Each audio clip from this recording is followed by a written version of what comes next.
At the dawn of the universal creation, a great sacrifice was performed by the leaders of mankind, namely Marichi, Daksha, and Vasistha. All great personalities, powerful sages, philosophers, and demigods, along with their followers, assembled at the sacrificial arena. Lord Brahma, the creator, and Lord Shiva, the destroyer of this universe, were also present. When Daksha, the leader of the Prajapatis, the first progenitors of the universe, entered into the assembly, his bodily luster was so bright that practically everyone else present seemed insignificant. Influenced by Daksha's luster, they gave up their places immediately and stood in respect. Lord Brahma is considered to be the first living entity of this universe and the creator of all the material planets and entities. Lord Brahma is directly empowered by the original Supreme Personality of Godhead, Sri Krishna, or Vishnu, and so he was logically presiding at the head of the assembly. Although Lord Brahma did not arise to honor Daksha, he adequately welcomed him with words and asked him to take a seat of honor. Lord Shiva alone remained seated without showing any respect to the effulgent Prajapati. Daksha was very offended upon seeing Lord Shiva sitting there, and instead of taking his seat, Daksha began to speak strongly. All sages, Brahmins, and fire gods present here, please hear me with attention as I am speaking about the manners of gentle persons, and I am not speaking out of ignorance or envy. Daksha very tactfully presented to the assembly that he was going to make a sensible speech and not out of enviousness. Although he was speaking like a man in ignorance by intending to attack Lord Shiva's behavior, and although all present were perfectly aware of Lord Shiva's exalted position, yet Daksha was so envious that he tried to cover his poisonous statements with a plea for gentleness and non-enviousness. He then launched verbally into Lord Shiva and said that he had ruined the good name of the demigods and that he is unclean. Although Lord Shiva has already accepted a position subordinate to me by marrying my daughter, yet he is not respectful to his father-in-law. The fact was that Lord Shiva's wife, Sati, was the daughter of Daksha, and they had married under the instructions of Lord Shiva's father, Lord Brahma. Since Lord Shiva was actually the son-in-law of Daksha, one might well ask, why did he not stand up and pay his respects when Daksha arrived? And that might have prevented the total holocaust, which, as we shall see, soon followed.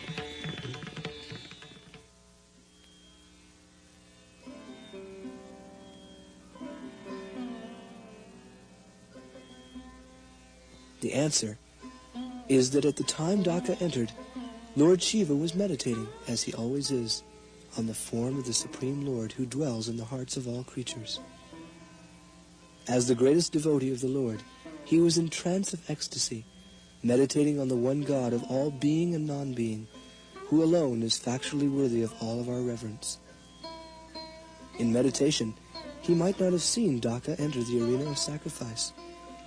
But Daksha took the opportunity of cursing him because he was holding an envious attitude towards Lord Shiva. Shiva remains in the filthiest of places, like the crematorium, and his companions are ghosts and demons, and he remains like a madman.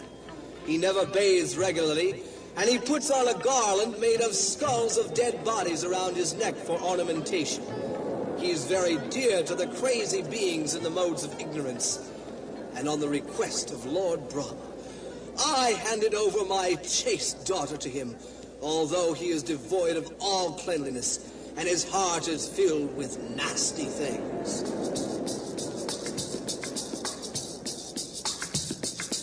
Actually, Lord Shiva is very kind to persons who are in the darkness of the mode of ignorance, the drunkards, the madmen, and the unclean.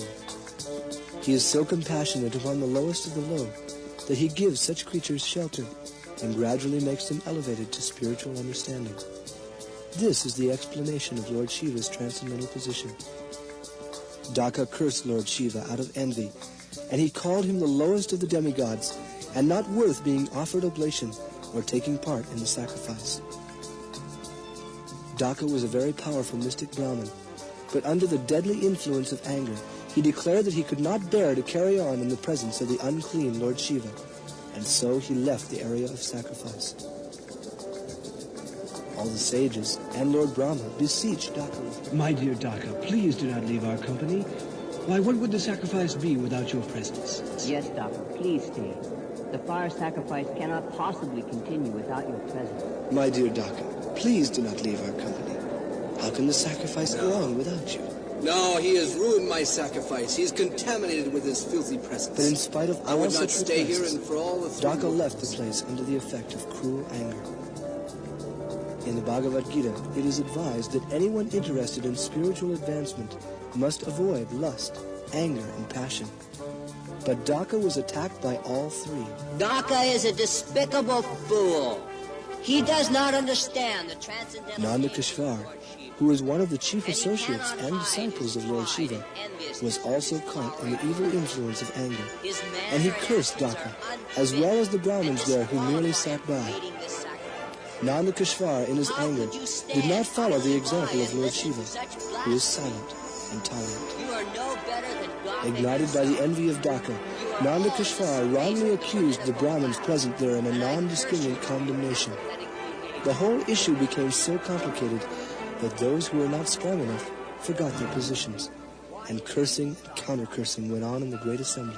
You're a hypocrite and a bigger fool than any of You're us. a bigger fool than any of us. You're all a bunch of raving maniacs. I curse you and curse you again. And I counter-curse you. Get away from and me! I Curse you and curse you all! Get out! Get out!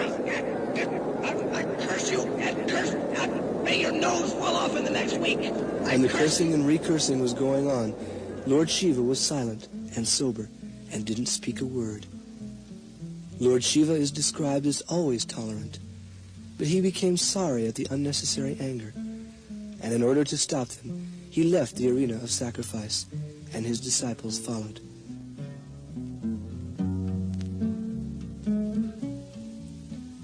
Thereafter, Daksha began another performance of sacrifice, and he deliberately did not invite Lord Shiva. Generally, although such sacrifices were meant for pleasing the Supreme Personality of Godhead, Vishnu, yet all the demigods, and especially Lord Brahma and Lord Shiva, were always invited. Otherwise, the sacrifice was not complete. But Daksha, being very proud of his position as the chief of the Prajapatis, and envious and inimical to Lord Shiva, thought to avoid him.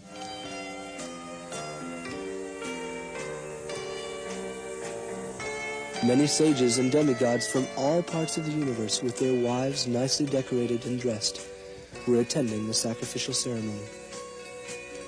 When Sati, the daughter of Daksha, saw that from all directions the beautiful wives in their fine clothing were going along with their husbands in airplanes, she too became anxious to go, and she approached her husband.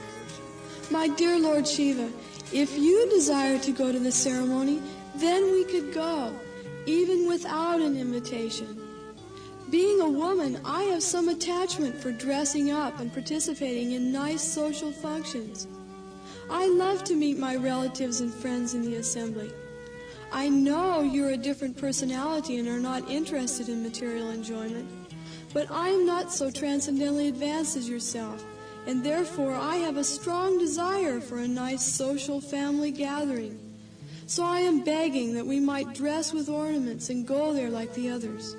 But on hearing reference to Daksha's sacrifice, Lord Shiva remembered the heart-piercing, malicious speeches delivered at the last sacrifice, and he became sorry at heart.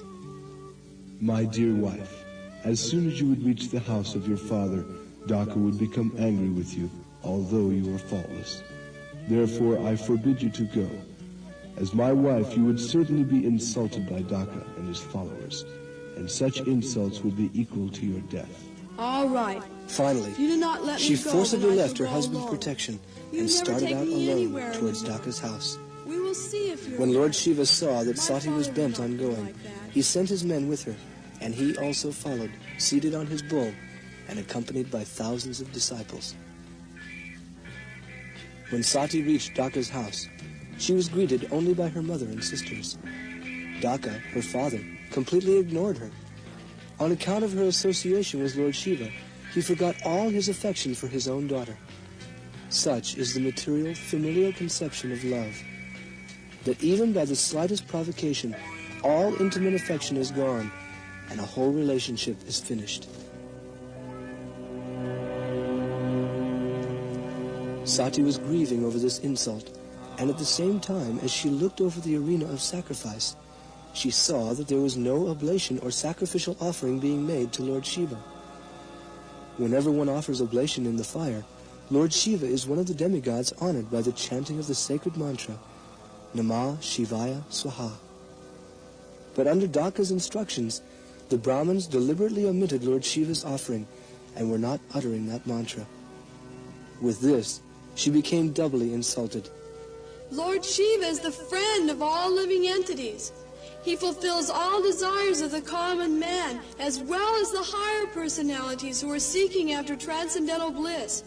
You think yourself superior to Lord Shiva as his father-in-law, and you call him inauspicious for associating with the demons in the burning crematorium, with the locks of hair thrown all over his body and garlanded with human skulls. But greater personalities than you, such as Lord Brahma, honor Lord Shiva by accepting flowers offered to his feet. So you do not know that he is always transcendental. He must be. Otherwise, why should such a person like Lord Brahma worship him? It is written in the Veda that Lord Shiva is one of a kind. He is almost as great as the Supreme Lord himself. Offering many arguments based on authoritative Vedic information, Sati, as a chaste wife, faithfully defended her husband from the slander of her father, Dakha. Sati was not merely talking. She was deeply mortified to be so intimately connected with Dakha, who had committed so many offenses at the lotus feet of Lord Shiva. I am therefore connected with you and very much ashamed. I shall not any more bear this unworthy body which is received from you who have blasphemed Lord Shiva. If someone takes poisonous food, the best thing is to throw up. Therefore, I shall give up this contaminated body. Being the source of her unhappiness, Sati decided to quit her body at once. Dressed in yellow garments, Sati sat on the ground, facing the northern side, and closed her eyes. She became absorbed in the mystic yoga process. She took the required sitting posture, and then carried the life air upwards towards the navel, and gradually raised it to the heart, and towards the pulmonary passage. And from there, she raised the life force between her eyebrows, meditating on the lotus feet of Lord Shiva. She became cleansed of all taints of sin, and then quit her body in blazing fire. When the body of Kanti was annihilated by anger, there was a great tumultuous roar heard all over the universe. Most astonishing was that Dakha remained disrespectful and unmoved by his chaste daughter, and made no attempt to stop her death.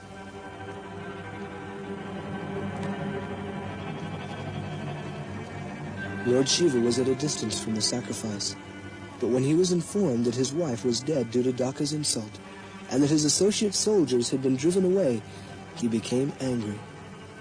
Lord Shiva, in anger, pressed his lips with his teeth, and from a bunch of hair on his head, he snatched a piece of hair that blazed like fire, and laughing like a madman, he dashed the hair onto the ground. Suddenly, there appeared a personality as tall as the sky, equipped with thousands of weapons and arms, of a black color and as bright as 3 suns. Lord Shiva sent this gigantic demon of personified anger to kill Dakha. Led by the demon of anger, his army swept into the sacrificial arena and prepared to plunder everything in sight. Seeing the approaching army, the Brahmins and their assembled women began to flee. The followers of Lord Shiva are described as running around the sacrificial arena with bodies like sharkfish. They pulled down the pillars of the altars, entered residential and kitchen departments. They broke pots and urinated on the sacrificial ground. Some of them blocked the way of the fleeing sages and shackled the women. 2 priests who had shown their teeth during the cursing of Lord Shiva had their teeth personally extracted by the soldiers of Lord Shiva. And a continuous shower of stones was set up, so that all the members of the sacrifice were in a miserable condition and running for fear of their lives. It is described that such horrible fighting was not exactly on an inimical basis. Actually, everyone present was very powerful, and they all wanted to show off their strength by Vedic mantra or mystic power.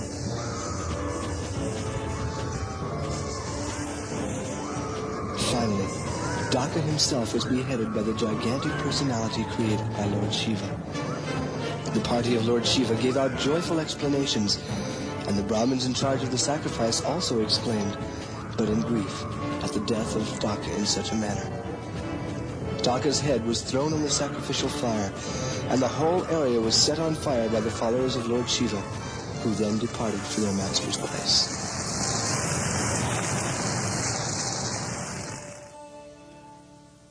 Defeated and injured, the demigods, priests, and all members of the sacrificial assembly then approached Lord Brahma with great fear. They offered their obeisances and spoke in detail to him of all that had happened. Lord Brahma already knew what had happened, and having known beforehand, he did not attend the sacrifice. When he had heard everything from the members, he began to chastise them for their puffed-up attitude. You cannot have happiness if you blaspheme great personalities like Lord Shiva. Actually, it was good that Daksha was killed. Otherwise, without that punishment, he would have committed more and more offenses and would have been entangled more in future lives. But actually, Lord Shiva has an easy and compassionate nature. If you go to him without any reservation of mind and surrender unto him and ask to be excused at his lotus feet, he is very easily pleased, and it will be very nice. He has recently lost his wife and is afflicted by the unkind words of Daksha. So go and beg his pardon, who is so powerful that by his anger all the planets can be destroyed. Lord Shiva was indeed pacified by this, and he spoke very kindly to the Brahmins. My dear Brahmins, I do not mind the offenses created by the demigods because they are childish and less intelligent, and I do not take a serious view of it. But whatever I have done is just to punish them in order to set them right. By this, Lord Shiva expressed his desire for everyone's welfare, and asserted that he had only chastised in a way that a father punishes his son, and not as an enemy. All the priest's injuries were gradually healed, and even Daksha was revived to life by Lord Shiva's placing the head of a goat on his body. Although he had a goat's head and a human body, Daksha was revived in his original individual consciousness. When he saw Lord Shiva, just by his presence, Daksha became purified in mind.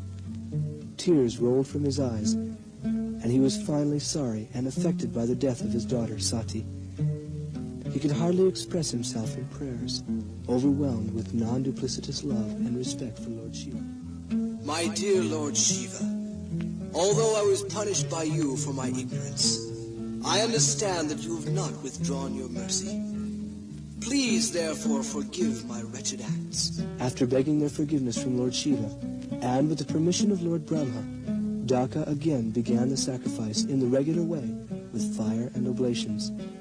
And first, they offered oblations of the holy name of the Supreme Personality of Godhead, Vishnu, in order to make the whole situation purified. Goswami A.C. Bhaktivedanta writes in this matter, performance of sacrifice is very difficult, especially in this age of Kali, the age of quarrel. Those who are intelligent know that it is neither possible to perform the costly sacrifices nor to invite the demigods to participate. Therefore, in this age, the Srimad Bhagavatam recommends Sankirtan, the chanting of the holy names, as the means to keep the balance of social peace and prosperity, and to attain spiritual perfection. Sankirtan means to chant the holy names, Hare Krishna, Krishna Krishna, Hare Hare, Hare Rama, Rama Rama, Hare Hare, and to invite people to join and distribute sumptuous feasting or prasadam. This sacrifice will automatically please all the demigods, and there will be peace and prosperity throughout the world. Hare Hare, Hare Rama.